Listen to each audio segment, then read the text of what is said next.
So আমরা এই ভিডিওতে এই অটো চার্জ কন্ট্রোলার সার্কিটটি ব্যবহার করে কিভাবে ব্যাটারিকে চার্জ দিতে হয় সেটা সম্পর্কে জানবো, অর্থাৎ তার এ টু জেড জানবো। সো এট ফার্স্ট আমরা একটু জেনে নিই, যেমন এই সার্কিটটার মডেল নাম্বার হচ্ছে SW631 ভার্সন 3.0.0 এবং আমি এই প্রোডাক্টটি কিনেছি 500 থেকে 600 টাকা দামের মধ্যে দারাজ থেকে কিনেছি।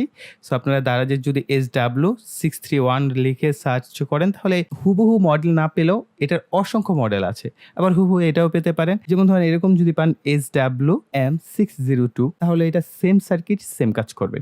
সো এটা বোঝাতে চাচ্ছি যে সেম ডিভাইসের বিভিন্ন মডেল নাম্বার দিয়ে মার্কেটে আসা হয়েছে এবং এর যে সমস্ত পার্টস পাতি সব সেম টু সেমই পাবেন, কিন্তু বিভিন্ন নাম্বারের মডেল দেয়া আছে এবং আমি ভিডিও ডিসক্রিপশন বক্সে চেষ্টা করবো এটার বাই লিঙ্ক সেটা দিয়ে দেওয়ার। এই ডিভাইসটার স্পেসিফিকেশন যদি শর্টকাট বলতে চাই তাহলে হচ্ছে এটা বলা হচ্ছে তাদের যে ডেটা শিট আছে সেই ডেটা শিট অনুযায়ী এটা আপনি 100 ভোল্ট পর্যন্ত অর্থাৎ 100 ভোল্ট পর্যন্ত ব্যাটারিকে চার্জ দিতে পারবেন। আমার কাছে সব থেকে বেশি খারাপ লেগেছে এটাই যে এই সার্কিটের fixed maximum output ampere rating দেওয়া হয় নাই কোথাও।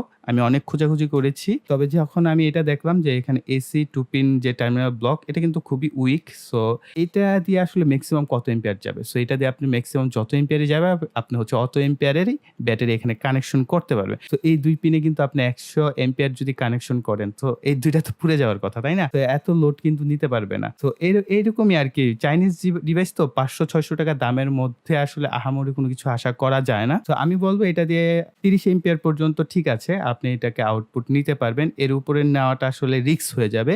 এর নিচে আপনি যেকোনো ব্যাটারিতে ব্যবহার করতে পারেন। ধরেন ইউপিএস এর ব্যাটারি। মূলত আমি এই ডিভাইসটা কিনেছি যে আমার যে ইউপিএস এর ব্যাটারি আছে সেটাকে আমি চার্জ দিব এবং অটো কাট প্রক্রিয়াটা দেখব যে প্রপারলি কাজ করে কিনা। আর এখানে একটা ডিসপ্লে আছে। এই ডিসপ্লের মাধ্যমে হচ্ছে আপনি ভোল্টেজ লেভেল দেখতে পাবেন এবং 2টা পুশ বাটন সুইচ আছে। এই 2টা সুইচের মাধ্যমে হচ্ছে আপনি ব্যাটারির যে ভোল্টেজ সেটাকে সেট করে দিতে পারবেন। আর একটা ইন্ডিকেটর বাতি আছে। এটা হচ্ছে অন থাকা মানে চার্জিং হচ্ছে, আর অফ হয়ে যাওয়া মানে চার্জ হয়ে গেছে।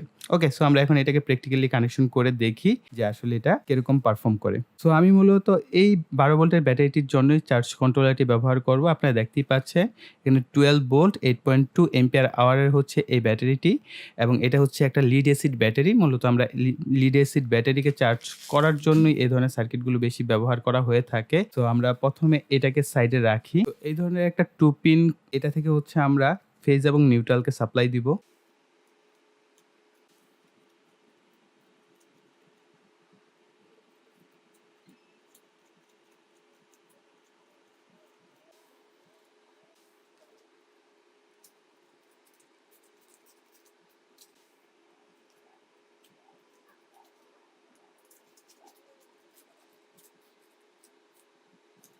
সো মোটামুটি আমাদের হচ্ছে ফেজ এবং নিউট্রাল কানেকশন করা হয়ে গেছে। এসি যে 220 ভোল্ট আছে এটা সাপ্লাই দিয়ে দেখব যে আমাদের ডিভাইস পারফর্ম করে কিনা।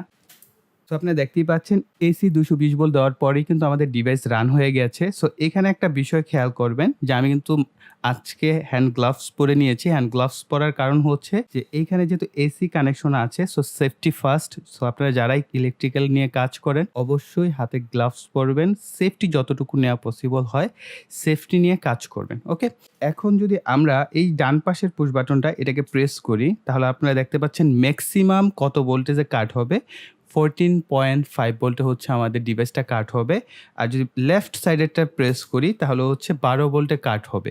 সো নরমালি কিন্তু এরকমটা হয় না। যেহেতু আমরা 12 ভোল্টের ব্যাটারি প্যাকের জন্য সেট করব, তার মানে হচ্ছে আমরা 12 ভোল্টের জন্য হচ্ছে আমরা 10.8 ভোল্ট হচ্ছে সবচেয়ে লোয়েস্ট ভোল্ট এটা সেট, আর ম্যাক্সিমাম ভোল্টেজটা আমরা সেট করব হচ্ছে 14.4 ভোল্টও করতে পারি, আবার হচ্ছে আমরা 13.6 করতে পারি। আপনি ম্যাক্সিমাম এটা হচ্ছে 14.4 ম্যাক্সিমাম ধরা হয়। সো এখানে দেখতে পাচ্ছেন 14.5 ধরা হয়েছে। সো এটা হচ্ছে স্ট্যান্ডার্ড বড় ব্যাটারির জন্য। যেহেতু আমাদের এই ব্যাটারিটা ছোট, সো 8 এম্পিয়ারের, সো আমরা এই ক্ষেত্রে হচ্ছে এটাকে 13.6 এ হচ্ছে এটাকে সেটআপ করব। ঠিক আছে? আপনারা বিভিন্ন মানের সেট করতে পারেন আপনার রিকমেন্ড অনুযায়ী। তবে এটা হচ্ছে স্ট্যান্ডার্ড ভ্যালু আমি যেটা বলে দিলাম। এখন আমরা জাস্ট এই যে আ ডান পাশের যে বাটনটা এটা হচ্ছে ম্যাক্স ভোল্টেজ সেট করার জন্য আমরা এটাকে প্রেস করে রাখবো কয়েক সেকেন্ড। তাহলে আমাদের এই সামনে এটা ব্লিঙ্ক করবে। ব্লিঙ্ক করার পর হচ্ছে আমরা এটাকে প্রেস করলে, সো ডান পাশেরটা প্রেস করায় কমছে। সো আমরা এটাকে হচ্ছে 13.6 এ সেটআপ করে দিলাম। সো হয়তো আপনারা দেখতে পাচ্ছেন 13.6 এ সেটআপ করা হয়েছে। সো এখন যদি প্রেস করি 13.6 দেখতে পাচ্ছেন। আর লোয়েস্ট ভোল্টেজটাকে আমরা সেটআপ করব। তখন ডান পাশেরটা চেপে হচ্ছে আমাদের কমাতে হবে। So 10.8 okay fine. সো আমরা 10.8 ভোল্ট সেটআপ করে ফেললাম। সো এখন হচ্ছে আমাদের বাকি কানেকশনগুলো আমরা করে ফেলবো, অর্থাৎ ব্যাটারি এবং অন্যান্য কানেকশনগুলো। এখন এটার জন্য একটা চার্জার প্রয়োজন হবে। আমি হচ্ছে এই ক্ষেত্রে আমার এসএমপিএসটা ব্যবহার করছি। সো এটা 12 ভোল্ট সাপ্লাই দেয় এবং 10 এম্পিয়ারের। সো আপনাদের রিকমেন্ড করব এই ধরনের ব্যাটারির জন্য 10 এম্প রিকোয়ার্ড না। তো আপনারা 5 এম্পিয়ার ম্যাক্স বা 3 এম্পিয়ার হলে ভালো হয়। সো 3 এম্পিয়ার সবথেকে বেস্ট পারফরম্যান্স দেয় হচ্ছে এই ধরনের ছোট ব্যাটারির জন্য। তবে যেহেতু আমার কাছে 10 এম্পিয়ারের আছে, আমি কানেকশন ইজি করার জন্য আমি এটা ব্যবহার করব।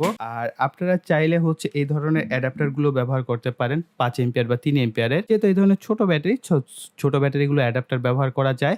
এবং আরেকটা প্রক্রিয়া হচ্ছে ট্রান্সফরমার ব্যবহার করা। সো ট্রান্সফরমার ব্যবহার করলেও করতে পারবেন। সো আমরা আগামীতে একটা ভিডিও করব কিনা সেটা একটু কমেন্ট সেকশনে লিখবেন, যে আমরা এটা দিয়ে কমপ্লিট একটা আইপিএস তৈরি করব লিড অ্যাসিড ব্যাটারি দিয়ে। অটো কাট সব সিস্টেম থাকবে, এক কথায় অটো কাট থাকবে। ট্রান্সফরমার ব্যবহার করব, কোনো এসএমপিএস বা কোনো অ্যাডাপ্টার না। একদম ট্রান্সফরমার দিয়ে হচ্ছে আমাদের চার্জ কন্ট্রোলার সার্কিট মার্কিট তৈরি করে আমরা একটা কমপ্লিট একটা মিনি আইপিএস তৈরি করব। সো সেটা যদি চান অবশ্যই কমেন্ট সেকশনে লিখবেন। আর এই এসএমপিএস এর একটা জিনিস দেখেন, এখানে হচ্ছে ঠিক একইভাবে ফেজ এবং নিউট্রাল অর্থাৎ এল এবং এন দেওয়া আছে। সো আমরা এইখানে হচ্ছে দুইটা তারকে কানেক্ট করে নিব।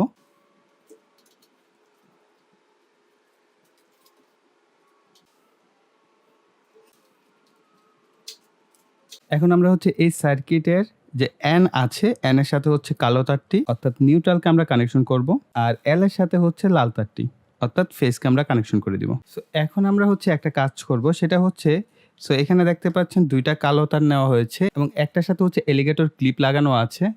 সো ঠিক সিমিলার ভাবে হচ্ছে আমরা লাল তারটাকে হচ্ছে দুইটা তারকে হচ্ছে এখানে জাস্ট পেঁচিয়ে নিচ্ছি এইভাবে। এরপর হচ্ছে আমরা এখানে মাইনাস দেখে হচ্ছে কালো তারটাকে ইন করব। ঠিক একইভাবে আমরা লাল তারটাকেও করব। এরপর আমরা স্ক্রুগুলোকে টাইট করে নেব। সো আপনারা এখানে এসএমপিএস এ দেখতে পাচ্ছেন ভি মাইনাস এবং ভি প্লাস আছে। সো ভি প্লাস এর সাথে হচ্ছে লাল তারটিকে আমরা কানেক্ট করব, আর ভি মাইনাস এর সাথে হচ্ছে কালো তারটিকে এখানে কানেক্ট করে নিব।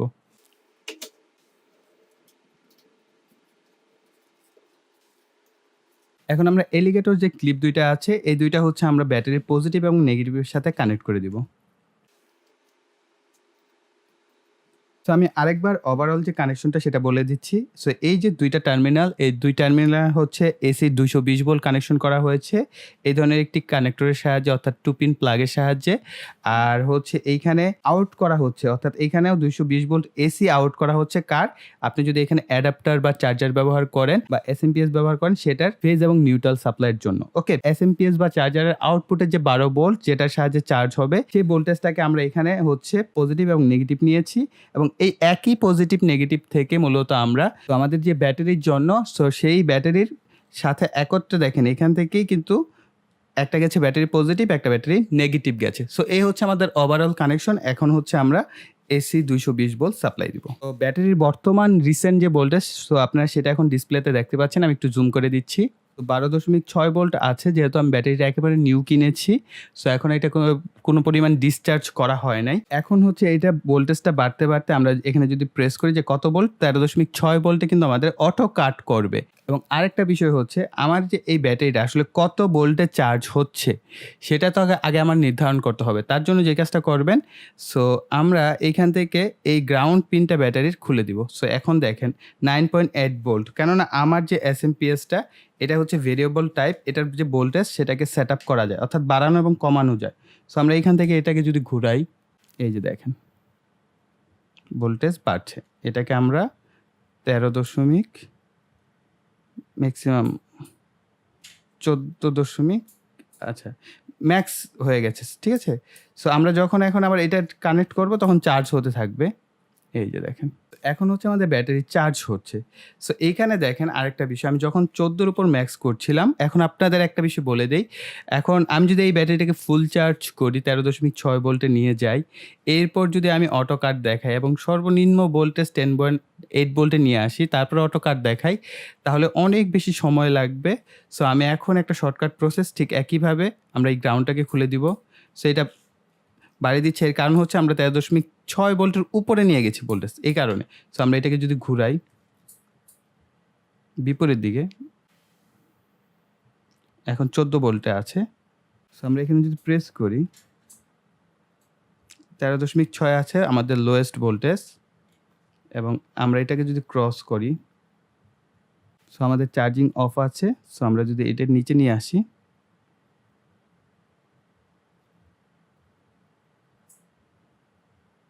সো দেখতে পাচ্ছেন এখন কিন্তু আমাদের বাতিটা অন হয়ে গেছে, অর্থাৎ 13.8 ভোল্টের নিচে চলে আসছে। সো আমরা যখন এটাকে আবার বাড়াতে থাকবো, এটা আবার যখন 13.6 ক্রস করবে তখন আমাদের বাতিটা বন্ধ হয়ে যাবে।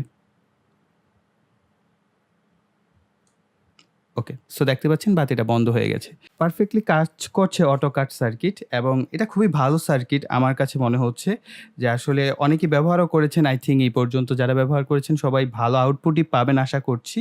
সো তারপরেও আপনাদের যে ফিডব্যাক সেটা অবশ্যই কমেন্ট সেকশনে জানাবেন। আর আরেকটা বিষয় কমেন্ট সেকশনে জানাবেন যে আমরা এই অটো কাট সার্কিটটা ব্যবহার করে একদম ফুললি একটা অটোমেটিক আমরা একটা আইপিএস কি তৈরি করব কিনা, অর্থাৎ লিড অ্যাসিড ব্যাটারি ব্যবহার করে আমরা এখনো কোনো আইপিএস তৈরি করি নাই। করেছিলাম একটা, সেটা একটু জটিল প্রক্রিয়া ছিল। তবে এবারের প্রক্রিয়াটা সহজ হবে, যে এই সার্কিট দিয়ে আমরা একটা মিনি আইপিএস কমপ্লিটলি ডিজাইন করব কিনা সেটা অবশ্যই কমেন্ট সেকশনে জানাবেন। তাহলে ইনশাআল্লাহ আমরা ফিউচারে কোনো একটা ভিডিওতে একটা মিনি আইপিএস এর ভিডিও করব এই সার্কিটটা ব্যবহার করে, এবং লিড অ্যাসিড ব্যাটারি ব্যবহার করব এবং মোটামুটি চেষ্টা করব ট্রান্সফরমার ব্যবহার করে একটা মিনি আইপিএস আপনাদের জন্য ডিজাইন করার।